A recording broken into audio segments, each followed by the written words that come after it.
A doctor once said something to me that he would never say on camera, not in a hospital, not in public. He leaned in and said, "If people understood how their bodies really worked, most of what we do here wouldn't be necessary." Then he smiled and went back to work. That sentence stayed with me because medicine doesn't just treat bodies. It manages fear, it manages time, and sometimes it manages silence. We're told doctors tell us everything we need to know, that if something mattered, it would be explained. But what if that's not true? What if there are two conversations in healthcare, one for patients and another for family?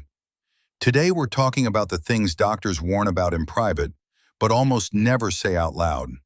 Not because they're evil, but because the system isn't built for honesty. If you've ever been in a hospital room, you've seen it. The doctor speaks calmly, uses simple words, avoids details. Nothing to worry about. Very common. We'll monitor it. But when that same doctor talks to another doctor, or to their spouse, or to their child, the language changes. Details appear. Risks are mentioned. Long-term consequences are discussed. This isn't a conspiracy. It's compression. Doctors are trained to simplify because patients panic, time is limited, fear makes symptoms worse. So the truth is often filtered. But here's the problem. Filtered truth still changes outcomes. In private, doctors talk less about symptoms and more about patterns.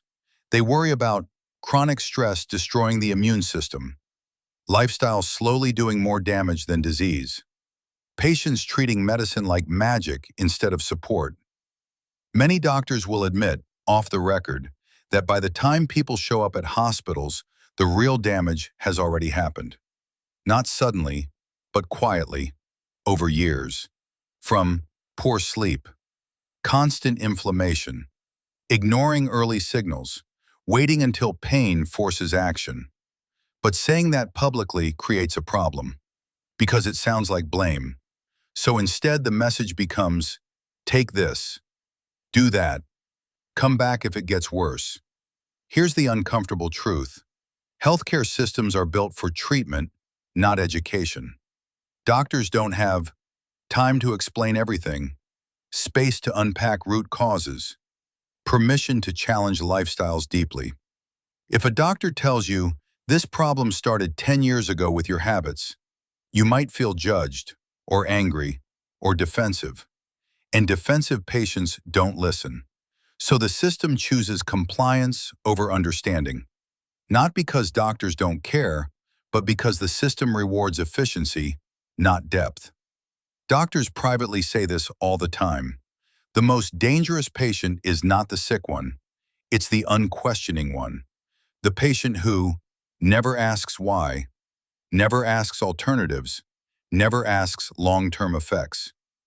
Blind trust feels safe, but blind trust removes responsibility. Medicine works best when it's a conversation, not a command. Doctors know this, but many patients don't. This doesn't mean reject doctors, avoid hospitals, believe nonsense online.